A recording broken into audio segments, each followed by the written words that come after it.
Most of the ball game in the spiritual search is weakening attachments, and there are a few different ways of thinking about um, why this is so important. But first, let me define what I mean by attachments. Um, I just mean anything that you're concerned with, either consciously or unconsciously, in terms of desires or fears, basically, um, that are based on your identification as a person. And it's very broad, really, but they're based in time. They are concerned with um, going after what it is that you think is core to your identity, one way or the other, or trying to avoid what you think might harm it. That might include what might harm your relationships, your possessions, your reputation, um, all kinds of things, and may include many things that might from the outside seem irrational, even like various quote unquote self-destructive tendencies that you're attached to because of unconscious links that those self-destructive tendencies have to other things. And that's what a lot of psychoanalysis deals with is untangling those knots. Um, and there are many different ways of thinking about how we go about weakening attachments. Uh, if we look at the ancient texts, they have some very basic ideas. For example, how you take care of the body, for example, in terms of uh, things like that are elementary, really, like not sleeping too much or too little, not eating too much or too little, and elementary forms of morality. Now, these actually are not in themselves destroying attachments, but what they are doing is um, taking the person to a state where there's likely to be less conflict with others, and less conflict with themselves. Um, and thinking about this psychologically too, this is why I'm a big fan of psychoanalysis because this is not exactly in itself weakening attachments per se, but what it is doing is it's integrating the personality more so that there's less conflict. And less conflict means that there's more energy to do the spiritual practice. So really, I guess I could divide really the idea of weakening attachments into two phases. One is, or two facets. One is making the personality and body and mind healthier and more integrated in a sense so that there's less conflict. Um, and that creates less of a demand for energy, basically, and more bandwidth is freed up for concentration on the practice. Um, and then there's a sort of second piece of it, which is quote unquote actually weakening the attachments themselves. And this is where the spiritual practice comes in. Now, the reason it is so important to weaken the attachments for the spiritual practice is because, well, again, you could view it in a few different ways. One analogy I'll use is drawn from philosophy of science, which I'm definitely not an expert in, but there's the idea of what's called the web of belief. So the web of belief is the idea that we have a whole series of beliefs, and some of them are more central than others. And if something comes up that we could interpret in a way that would threaten a core belief, or we could interpret that same thing in a way that would threaten a less core belief, we're basically likely to do the second option. And that's because a more core belief is one that is linked, like in this spider web, to all these other beliefs and all these other actions. They all depend on it. And so there's a kind of, you know, homeostatic force in the mind that doesn't want to create these gigantic changes, and that's for very good reason. So, for example, if you have an experiment where you could view it as disproving the law of gravity, or you could view it as, oh, maybe you just didn't set up the instruments correctly, you're probably going to go for option two. Now, of course, if you run this experiment or similar experiments thousands and thousands of times under many, many conditions, and you're like, wow, I'm getting the same results every time, then eventually you might be forced to reconsider the law of gravity, or you might carve out an exception to it, or whatever it is. But the point being that there is a huge protection around core beliefs, and um, there's, in a sense, no more core belief than the belief that we are ourselves. And it's a very interesting and strange belief, actually, because the particular belief that the spiritual is questioning is not exactly the idea um, that I am, or even that I am a person, or really any stateable belief like that. Rather, there's a kind of subtler overlay belief, you might say. It's problematic, really, even to call it an exact belief because it's so magical and recursive. But it's really the idea that you are, and already I'm using these words like you are, which is already a problem, but you are that entity which considers itself to be I, or which considers itself to be the body. The structure that considers itself to be a person is not in itself the problem. The belief that, quote, I am a person is a thought that is not in itself the problem. The quote unquote problem, if there is a problem, which in the end, turns out there isn't exactly a problem, is the identification with that belief. Well, identification by whom? Who is identifying with that belief? Whom is the problem afflicting? And unfortunately, that has no stateable answer. To inquire into that is a spiritual practice. But all this comes to the idea that, in some sense, whatever this strange identification issue is, it is seemingly coremost in the center of beliefs, it lending operational power to everything else, or appearing to anyway. The idea that you are you, basically, is powering all the operations of life. All your thinking, all your doing is all dependent, so it seems, on that. And so, with that web of belief idea, it's going to be the last thing to be questioned, and there's a huge force to protect that belief. There's also another point about where we are seeking happiness, which is related to this idea, because when we identify as a person, when we identify, who is this we? Again, topic of inquiry, who is this we who is identifying as a person, supposedly? We seem to take on the limitations of the person and seek to transcend those limitations, or exceed or expand those limitations, right? That's what trying to escape death is. That's what trying to have pleasure is. These are all trying to get out of our limitations. We want something. It could be something as simple as an ice cream cone. It could be something as complex as world peace, or the spiritual itself, really.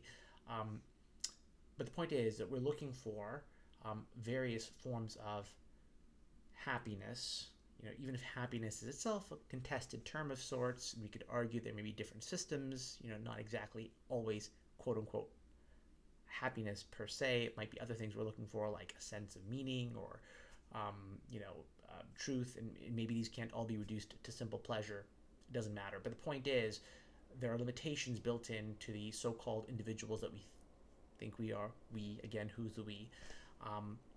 And there there's peace, essentially, that comes from attaining our goals in these various desires, or avoiding the feared objects. So, the basic means by which this contributes to problems for the spiritual is, apart from this web of belief issue, which we already talked about, is the idea that the mind itself is moving. And the movement of the mind perpetuates a kind of illusion, because the illusion is a kind of illusion of motion. The mind is um, constantly passing this sort of currency uh, of identification around. Like, oh yeah, we're all talking about I. Again, it's strange because, of course, I, as I've already said, is in itself not precisely the problem. It's identification with the I that's the issue. That's the phantom overlay on this currency, actually. Um, so the mind's movements constantly passes this overlay of these thoughts with this sort of extra identification something added to it. Um, and the mere motion of this, the mere motion of one thought referring to another thought referring to another thought, seems to create, oh yeah, well, it's like someone's talking about Bob. Well, everyone seems to be talking about Bob. No one's ever met Bob, but everyone seems to be talking about Bob. And the more people talk about Bob, the more people believe that Bob exists, and people keep making decisions based on Bob. And sort of something sort of similar is going on. The movement of the mind regarding the attachments, making decisions around it, trying to go towards your desires away from feared objects, perpetuates the sense of identification, or seems to. And it's because, of course, we're seeking, one way or the other, some kind of peace through the means of these attachments. So the basic process of weakening these attachments is to find some alternative way of obtaining peace, basically, even if it's a simplification to call it just one word like peace. But anyhow, and the way that works is there's a fundamental truth, which is that essentially the most profound peace that you can get is through concentration. When you profoundly concentrate on something, the mind obtains peace. And so the question becomes then, are there activities that can allow the mind to immerse itself in concentration all the time? All the time. There are activities which allow concentration to happen some of the time, and that's why people become very addicted to these activities. They aren't always bad. Making music, any kind of art, sports, work. There are lots of things, many activities, both consumption activities and production activities, which can lead to concentration. But turning the focus towards various somewhat more inward events allows us to enjoy concentration without needing external instruments or limitations of time or space. If your main means of obtaining concentration is playing the piano, it's harder to get there without the piano. And so, there are many different means that have been recommended in different traditions, like, for example, focusing on your breathing. Just take one example. And you can do this, really pretty much every waking moment if you really want to. And it will give you concentrative peace. And the point of this concentrative peace is to start allowing you to enjoy this peace in an easier fashion than through the external objects, which are the focus of the attachments. And so over time, you become addicted to this sort of concentrative method that's inward and very much less requiring of the external world to cooperate. But I don't particularly focus on breath work or things like that, and that's for a very interesting reason, right? There are some methods like focusing on the breath that are modes of obtaining concentration pretty much every waking moment if you want. And that process will, in fact, start to turn the mind towards a a kind of inner mode of generating peace rather than external mode of generating peace, and that in turn will weaken the mind's attachments to those external objects. It's like, oh, I can obtain peace this way in a much easier way than trying to, I don't know, obtain, for example, a long series of career goals and hope that that provides me happiness or peace or whatever it is, right? I can just focus on my breath, and now, oh, I'm enjoying concentration, and that's profound peace already. I don't focus on breath work or similar quote-unquote static methods of concentration because the profound methods of self-inquiry and surrender that are recommended by Ramana Maharishi, among others, and which are themselves the distillation of the Advaita Vedanta tradition, have an extra couple of very, very important advantages. So what has to happen is the attachments have to be weakened. They don't have to all be entirely destroyed, but they have to be weakened so that eventually the mind becomes sufficiently detached to be willing to see the truth. So that it seeks to see the truth with a desire that is more powerful than the resistances to it that would normally come from attachments and the identity that they prop up, and the identity that props up the attachments. It's sort of a mutually reinforcing thing. So the advantage of surrender and self-inquiry is that they do two important things that quote-unquote static methods, that is, methods that focus on just one thing, like the breath, don't do. Because surrender and self-inquiry are dynamic methods, discerning methods that look to constantly see in subtler and subtler detail what is going on in the mind, they accomplish two things. One is, when you subject thought or emotion that is born of an attachment, which is pretty much every thought and emotion, to inquiry or surrender, you start to see how that thought and emotion is not you because of what surrender and inquiry are themselves doing, right? In inquiry, you're asking, who am I?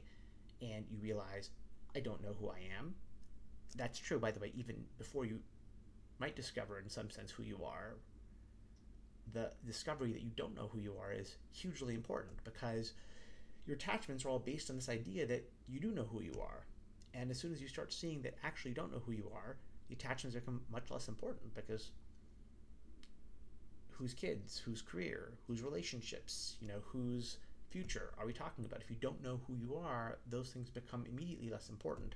And surrender, by the same token, it's the opposite side of the coin, is recognizing that these are all thoughts and they aren't you. By the token that they are thoughts, they are merely creating a narrative that is not reality. And that you are not confined to in some sense. Right? So the seeing of thoughts as merely thoughts, as not reality, and as not you, which is generated by this constant discernment process in both inquiry and surrender, weakens their hold on you, because you're like, oh, this is not actually reality. This is just a thought, and this is not actually me. It's not that I am anger, for example. This thought of anger is just floating through. As soon as you see that, and as soon as you see as well that I don't even know who is experiencing this anger, really, it becomes completely different, and the illusion that it's sustaining immediately weakens because it seems less compelling. And then further, when the mind is increasingly clear, sorry, I don't know why there's a thumbs up here. I think it's it's a video thing. But the mind does become increasingly clear and peaceful, and the attachments are weakened. That isn't sufficient for realization. There has to be a further question that is asked, which is, whose mind is peaceful? If you are focused on a static method of concentration, like just focusing on your breath, that question is not intrinsically asked by that method, versus in surrender or inquiry, it is effectively asked, even if the words aren't used.